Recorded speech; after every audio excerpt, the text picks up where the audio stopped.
Alright, hello everyone. So now we are in chapter 3, circulatory system.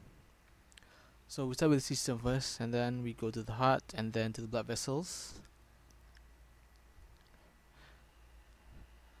Alright, now for the CVS or cardiovascular system. So you can see that this is the picture of the heart. It is, the regular anatomy that the shape. Okay, so this is the structure from the outside. It is called the growth structure. So you have the aorta kind of peeking out from inside there, and then you have the right atrium and left atrium, can be seen, and then left and right ventricle, and outside you can see the coronary artery. So we'll learn about it later. And microscopic structure will be a lot of these cells that look like a net. They are called the cardiac muscle cells. Okay, for the heart, it is an organ that is shaped like a cone. It's hollow. It is a part of your clenched fist. So within it, you have a lot of cells which are called the muscle fiber cells. They are highly interconnected. So it is a pump that always pumps blood to your whole body, to your organ. So it causes the blood to circulate. Okay, so location of the heart. It lies obliquely. Obliquely means it is something like slanted. Okay, so it is slanted in the thoracic cavity. The apex or the top will be 9 cm from the left of the midline of the fifth intercostal space. It means that you count your ribs 1, 2, 3, 4, 5. Okay, within it, you have a space within your ribs, the fifth and sixth. So there's an empty space. You go a little bit 9 cm to the left of the midline, then you find the top of the heart. The base, it is in the level of the 12th ribs, so you have to count until 12. There you have it, the bottom of your heart. The tissue has 3 layers: epicardium, myocardium, and also endocardium. So epi will be at the edge, myo is the muscle layer, endocardium with the inner layer. The heart is surrounded by 2 layers of membranous pericardium. So the pericardium is kind of something like a sac, like a bag, as you can see in the picture. It reduces friction and prevents the heart from being overstretched. Within the heart, you have 4 chambers. You have RARV, right atrium, right ventricle, and they have the LALV, left atrium and also left ventricle. Okay, so between them, we have something called septum, which is a wall. Between the left and right, you have the interatrial septum. Inter means between, interatrial septum, and then for ventricle, you have interventricular septum. So it's easy to remember. So the heart has 4 valves: tricuspid, bicuspid, pulmonary, and aortic. So valves, they work in preventing the blood from backflowing. So meaning that the blood will only travel one way.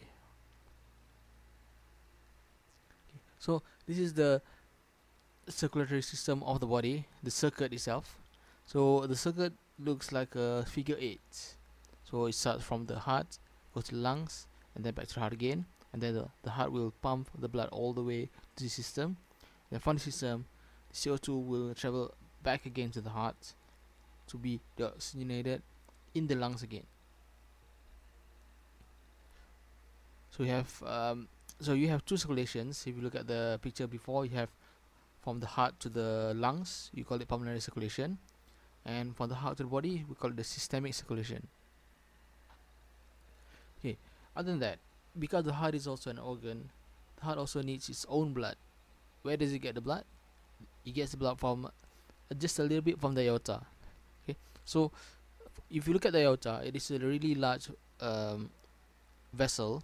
From there, you have a small branching vessel coming out from it. We call it the coronary artery. The coronary artery will be where the heart will actually receive blood for itself, so it can pump. Okay, so here is the flow of blood. Blood comes from the body, from the vena cava. So vena cava is this really big vessel near your neck, side of your neck. Okay, so the vena cava will go into the heart atrium first. Remember, A and then V. Okay, atrium first, and then it goes to the right ventricle. From ventricle, it goes to it goes to the lungs. Okay, so from the lungs, it comes through the pulmonary veins. Again, atrium first, and then ventricle. Then it goes to ventricle, and then it travels to the aorta, which is the biggest blood vessel. So from the aorta, it will spread to the whole body. Okay, so your heart actually operates on electricity just a little bit. So you have two areas where electricity is actually produced within the heart. Okay, so the thing that actually causes the heart to beat is the heart itself. So we call it myogenic. The heart itself produces its own electricity for itself to beat. Meaning that if you tear out somebody's heart out of the body, not saying that you should do that, okay, tear it out of the body, and then it can still beat because it doesn't actually follow the brain's orders to beat. It can beat by itself. Okay, so you have the SA node and the AV node. These two are actually the nodal tissues that is found in the heart. So this cell, it is a muscle cell that is also creating the electricity signal in the heart. So you have SA node, it is on the right atrium, and then you have the AV node, atrioventricular node. It is between the atrium and the ventricular node, AV. So the name itself shows you where it is. Okay, SA node is called the pacemaker.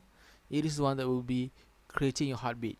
It will cause the beat to heart to beat. It will cause the beat to be created. It also controls heart rate. So if you're normal, you will have 70 beats per minute. Each beat would last 0.85 seconds. Atrioventricular node will be the second pacemaker of the heart. So AV node will accept the electricity signals from the SA node, and it will create a larger signal for the whole heart to beat. Okay, so the AV bundle will further break out into fine fibers called Purkinje fibers. Purkinje fibers are like power lines. They will carry the electricity charge from the AV node all the way to the whole heart. Okay, so you can see 1, SA node will turn on, and then 2, the AV node will send the signal to 3, which is AV bundle, and the AV bundle will send the electricity all the way to the left and right bundle his, and then the Purkinje fibers. Okay, so your heartbeat can actually be faster or slower. It can be controlled by autonomic nervous system or hormonal control. Autonomic nervous system means that it is something that is autonomous. It doesn't actually follow your emotions. It is something that is, let's call it, autopilot within your body. Okay, so parasympathetic activation will cause your heartbeat slow. Okay, it is transferred by the vagus nerve. Similar to that, you have sympathetic activation, but in this case, sympathetic means it will increase your heartbeat. Okay, so what about hormonal control? Some hormones actually make it faster, like adrenaline, which call it epinephrine also, increase heart rate.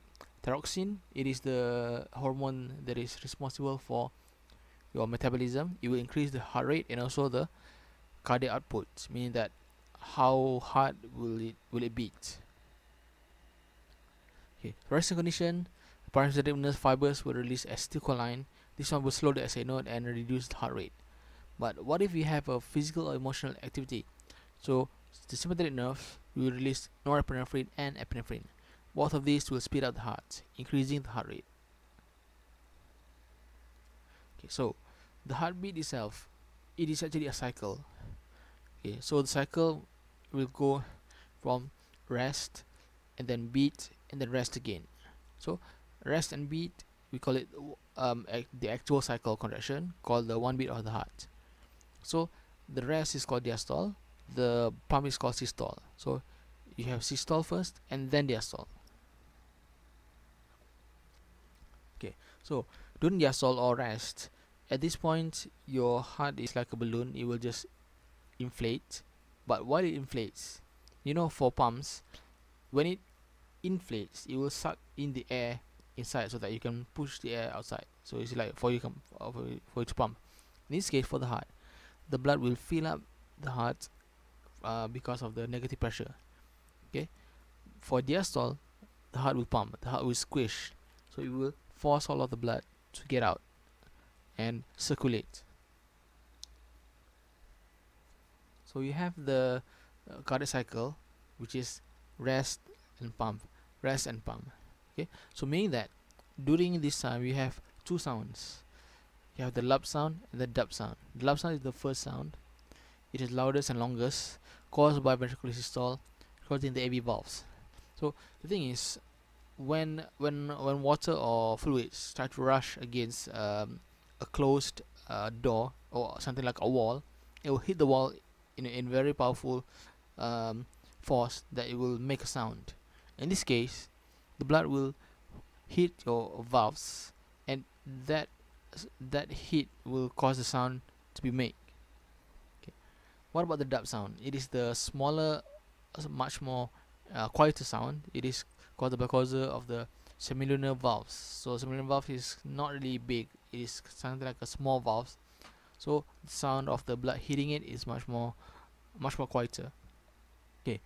For the cardiac cycle, you have atrial systole. At this point, atrium will squeeze. So why would it squeeze? It will, so that the blood will enter for the atrium into the ventricles. Okay. And then the ventricular systole. In this case, it is the ventricles' turn to squish. So when it pumps, the blood will have nowhere to go. The valve will close.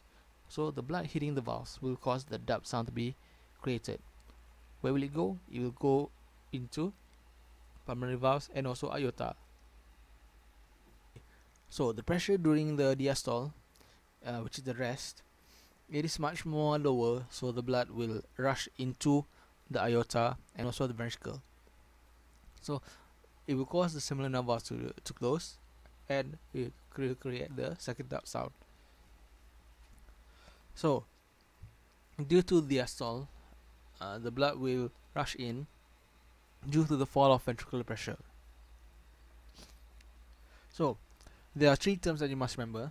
First of all is the cardiac output. Cardiac means heart, output means how good can it perform. In this case, for the heart, the better the heart performs, mean that the more blood it will be pumped. So how much you can pump per minute? It is your CO. So usually for an adult, you can pump 5.5 liters per minute.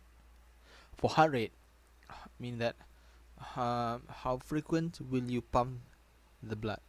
So for heart rate, usually for regular humans, it is 70 beats per minute, mean that one beat will be 0.585 seconds. Stroke volume, meaning that how much blood will you pump in one stroke. So 5.5 liter per minute, you will have to divide it by 70 beats per minute. Usually you have 70 to 80 milliliter per beat. So if you increase the heart rate or stroke volume, you increase the cardiac output, meaning that you have more beatings of the heart, and also you have more blood pumping through the heart. So it will actually cause more blood to be pumped. So if you can see this picture, this is what's called an ECG, electrocardiogram. So this graph, if you look at if you actually watch some dramas or films, usually you not want the line to be flat line. So the line itself, it is the activity of the electricity in the heart. So when it peaks, is actually the exact time where your heart actually pumps. The P wave will be when the electricity will be starting to be sent from the SA node. The T will be the recovery wave. At this point, your heart will be in diastole. So to actually look at your heart being functional, you must have all three peaks, P, R, and T. Okay, so for normal heartbeat, usually between each one of these peaks will be 0.85 seconds. Fast heartbeat, if you look at the graph, it might be a little bit closer. The peaks might be closer. Slow heartbeat, the peaks will be a little bit farther away. But if you have irregular heartbeat or arrhythmia, I mean that's something that's wrong within your heart, something that's wrong within your signaling or your nerves, it will be irregular. Okay, so what is the P, Q, R, S, and T? P is the first peak. it is from the depolarization of atria. So between PRR, you have the timing to impulse for it to spread from the atrium to the ventricles. They have QRS. QRS will be when the ventricles depolarize. When it depolarized, meaning that electricity is moving. So at that point, your heart is actually pumping. Okay, what about T? T wave will be repolarization. So in this case, your heart is resting. So it is actually the same time where the signal is lost and your heart just diastoles or rests. And so one thing to know that for people who actually have problems within their electricity signals in the heart, like people who are in who actually has COVID-19, usually the heart will not pump. Instead, because of the irregular signals being sent, the heart will not pump. Instead, it will just vibrate in place.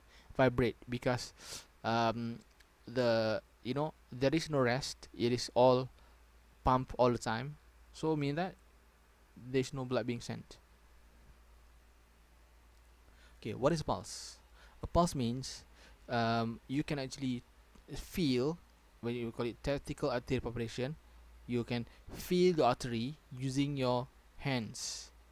Okay, so the thing is, whenever your heart beats, it will create a lot of pressure through the blood vessels.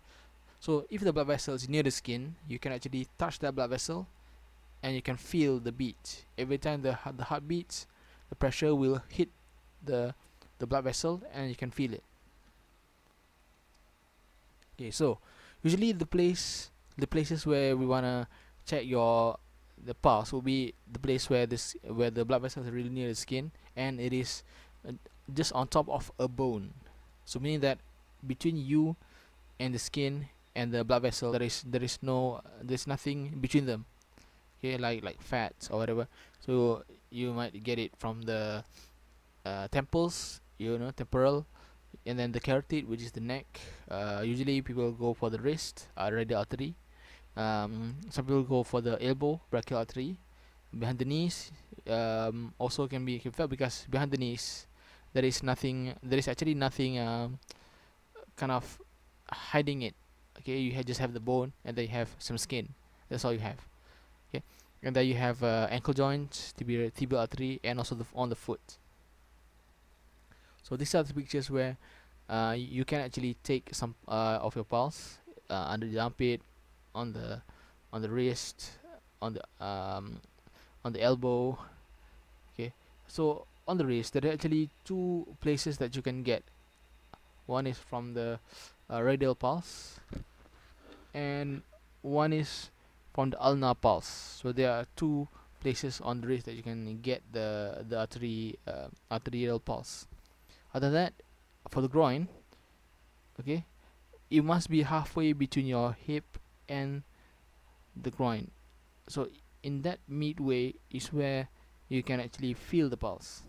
Okay, what about somebody who is who are in an accident and then only the legs are visible from the car for the wreckage?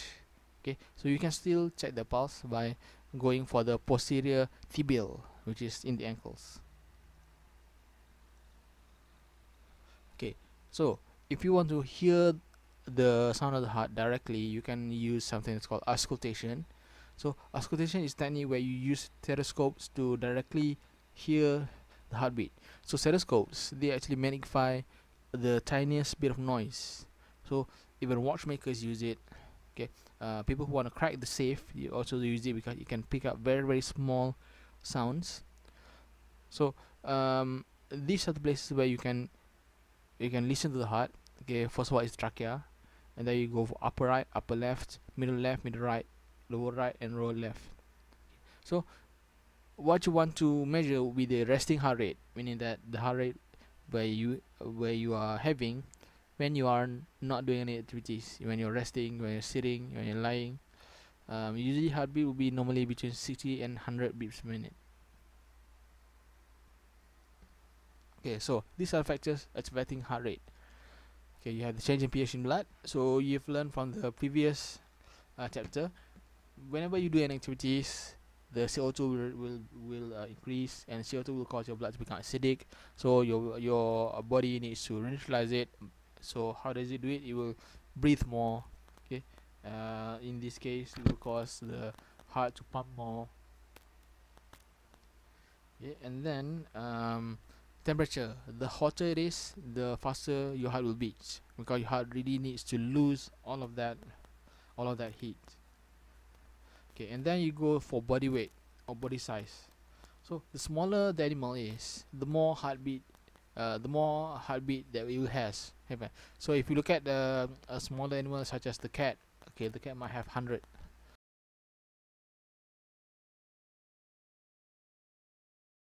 Okay, the hummingbird will have 200 beats per minute.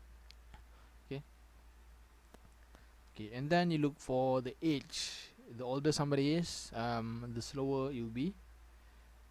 Okay, and then you have gender, the physical activity, stress, drugs, environmental factors, smoking and alcohol. Okay, so what if you have a pulse which is quite imperceptible? I mean that your pulse is so weak.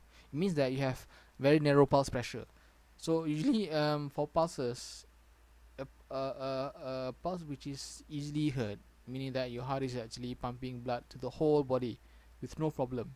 Okay, meaning that if you're having this rubber hose, when you are turning the water just a little bit, you will not feel the water flowing. But if you open the valve of the tap even bigger, then you can feel the water just flowing. So meaning that your heart is actually not pumping as strong as it used to, meaning that you might have cardiac failure, hypovolemia, mean that low blood volume, stenosis, mean that there is something stopping the heart. Okay. What if you have hyperkinetic pulse?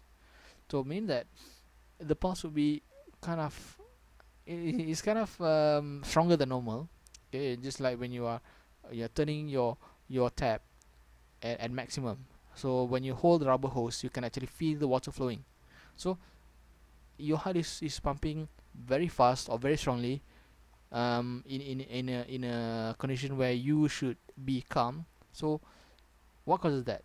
It means that you might have high blood pressure, you might have fistula, you might have thyrotoxicosis, okay, you might have liver cirrhosis. So all of these are actually causing the heart to pump even faster to compensate for something. Okay, so you have stronger pulse can be reported as 0, 2, 4.